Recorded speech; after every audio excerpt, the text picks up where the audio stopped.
Chananan, chananan. Is SportsCenter.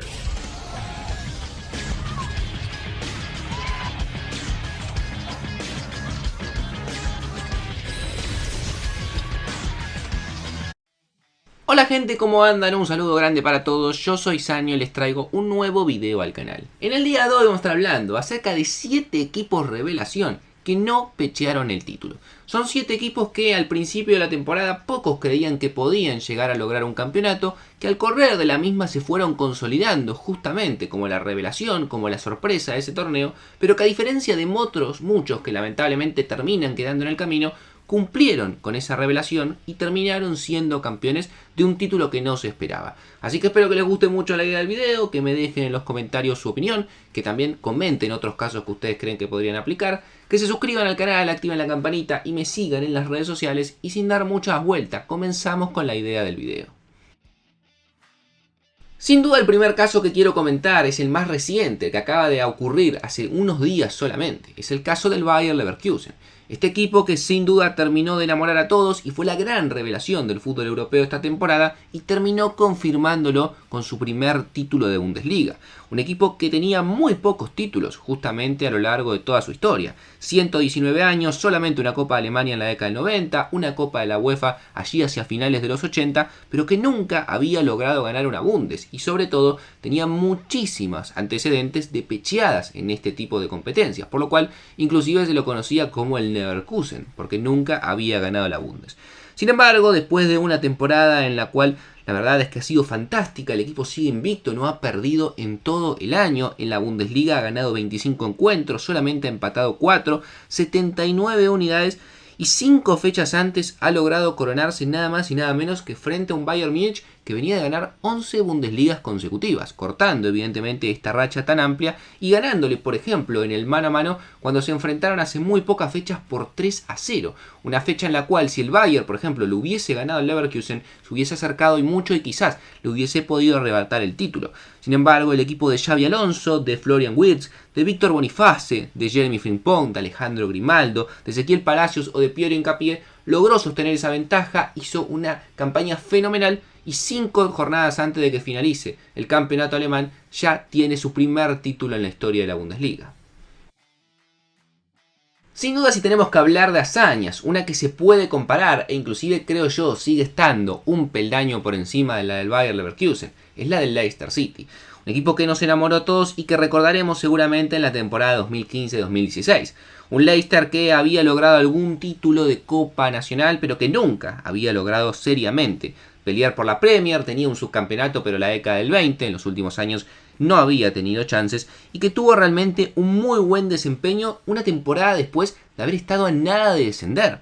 Un equipo que comandado por Claudio Ranieri en el banco y con 3 principales figuras para mí que fueron Jamie Vardy, Riyad Mahrez y N'Golo Kanté en la mitad de la cancha hicieron una buena primera mitad donde terminaron en segunda posición y a partir de la fecha 23 agarraron la punta, agarraron el primer lugar y no lo volvieron a soltar. Que además tiene mucho mérito porque en la fecha 24 y 25 tuvieron que enfrentarse nada más y nada menos que frente a Liverpool y Manchester City y ambos partidos lo terminaron ganando. Yo creo que ahí terminan de consolidarse en una pelea que hasta ese momento era mano a mano parecida con el Tottenham, otro equipo que en general es bastante pecho frío. Terminó ganando con 10 puntos de diferencia, 81 unidades, 10 más que el Arsenal que terminó con 71 y sin duda un equipo que quedará para la historia porque 2 fechas antes terminó coronándose campeón y evidentemente siendo una de las grandes cenicientas de los últimos años. En el fútbol francés hace un par de temporadas tuvimos un caso también que fue el del Lille en la temporada 2021. Si bien es un equipo que ya había ganado títulos de liga, 3 puntualmente, el último hacía no tanto tiempo en la temporada 2010-2011, creo que es un título que tiene muchísimo valor porque lo gana en la era del Paris Saint-Germain. Un París que con todos los fondos cataríes, los grandes desembolsos de dinero y los grandes fichajes, venía dominando el fútbol francés a tal punto que había ganado 7 de las últimas Ligue 1. Sin embargo, un equipo que en el banco tenía a Christophe Galtier, posteriormente sería técnico del Paris Saint-Germain, y jugadores como Jonathan David, Bamba y Koné, también jugadores como Renato Sánchez, Epet Bondman y sobre todo su goleador, que terminó siendo el turco Burak Yilmaz, sería un equipo que a partir de la fecha 22 se quedaría con el liderazgo y no lo soltaría. Sin embargo, en la fecha 30 perdió frente al Olympique de Nimes, lo cual hizo que el Paris Saint-Germain lo pueda pasar. Pero en la fecha 31, cuando jugaron entre sí Paris Saint-Germain y Lille en el estadio del Paris Saint-Germain, tuvieron quizás la mayor muestra de carácter de la temporada porque lograron ganarle de visitante por 1-0 y de esa forma recuperar la punta y terminar sosteniéndolo hasta el final del campeonato. Terminó campeonando con 83 unidades a solamente una diferencia del Paris Saint-Germain. Realmente una campaña muy interesante que terminó de la mejor manera porque el Lille consiguió su cuarto título de liga. Algo similar a lo del Bayer Leverkusen fue lo que ocurrió la temporada pasada en la Serie A con el Napoli. Un equipo que no era campeón de liga desde la temporada 89-90 de la mano de Diego Armando Maradona, más de 3 décadas sin lograr un título. Un equipo que además sufría un recambio importante porque dos jugadores importantísimos en los últimos años se iban del plantel. Me refiero al belga Dries Mertens y también al italiano Lorenzo Insigne. Sin embargo, con jugadores como Víctor Osimhen, con Villa Kvaratskhelia o con Kim Min-jae y con Luciano Spalletti en el banco, harían realmente una excelente Serie A tal punto que desde la primera jornada prácticamente serían punteros y nadie los iba a poder pasar.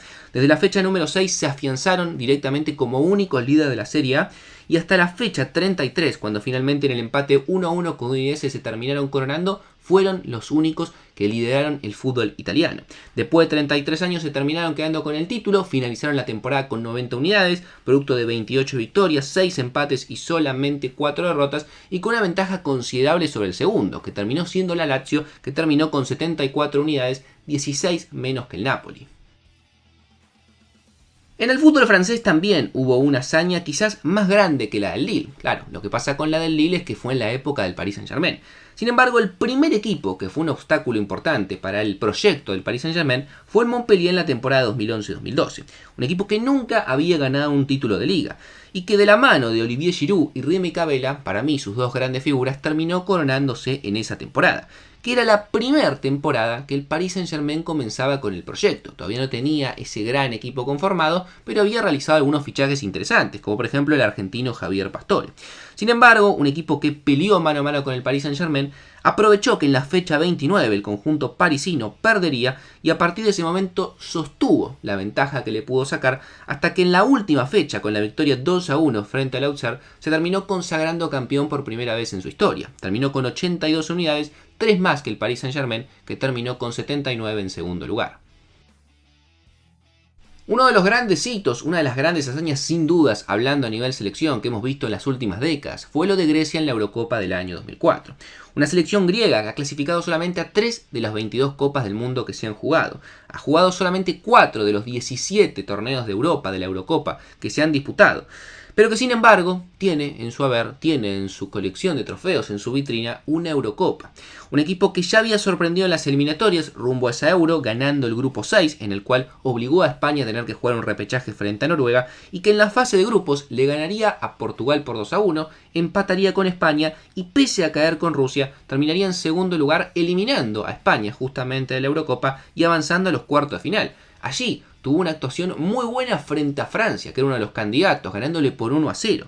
Posteriormente, en las semifinales, le ganaría a otra de las revelaciones del torneo, que fue la República Checa de Jan Koller, Milan Baros, Tomáš Rosický, Peter Cech o Pavel Nedved. Le ganaría por 1-0. Y en la final, frente a todo pronóstico, porque claramente no eran los favoritos, se confirmarían como la gran revelación ganándole nuevamente a Portugal, en este caso por 1-0, a la Portugal por ejemplo de Luis Figo, con Ángelos Cristeas, en este caso como el goleador con 3 unidades, y con Teodoro Zagokiris como el balón de oro del torneo. Y por último, para finalizar, así no hablamos solamente de Europa, creo que otra épica muy difícil de igualar por todo el contexto, por los rivales y por la historia breve que tenía este equipo, es lo que ocurrió con Once Caldas en la Copa Libertadores del año 2004. Un equipo que había logrado recién su segundo título en toda su historia en el Apertura del año 2003, clasificando de esta manera a su segunda Copa Libertadores en toda su historia. En fase de grupos lo hizo muy bien, terminó primera, dejando afuera por ejemplo a Vélez Sarsfield de Argentina. En los octavos de final, por penales, eliminaría a Barcelona de Ecuador. En los cuartos y en semifinales se cargaría a dos gigantes brasileños, a Santos y Sao Paulo respectivamente. Y en la final probablemente se enfrentó al mejor equipo de esa época de la mano de Carlos Bianchi como era Boca Juniors, un equipo que realmente era experto en definición tanto en las finales de Copa Libertadores, venía de ganar 3 de las últimas 4 ediciones y llegaba a su cuarta final casi de manera consecutiva, y un equipo que además era experto en definiciones por penales, que es como terminó justamente definiéndose esta final. De una realmente actuación casi memorable por parte del arquero Henao, que terminó atajando varios de los penales, se terminó imponiendo justamente por esta vía, y con jugadores como Elkin Soto, como John Biafara o como Dairo Moreno, terminó de esta manera ganando su primer y única Copa Libertadores en su historia. Así que no mucho más para decir. Espero que les haya gustado la idea del video, que me dejen sugerencias en los comentarios de otros equipos u otras selecciones que podríamos incluir, que se suscriban al canal, activen la campanita y me sigan en las redes sociales, y sin dar muchas vueltas los dejo por hoy. Nos vemos mañana en un próximo video.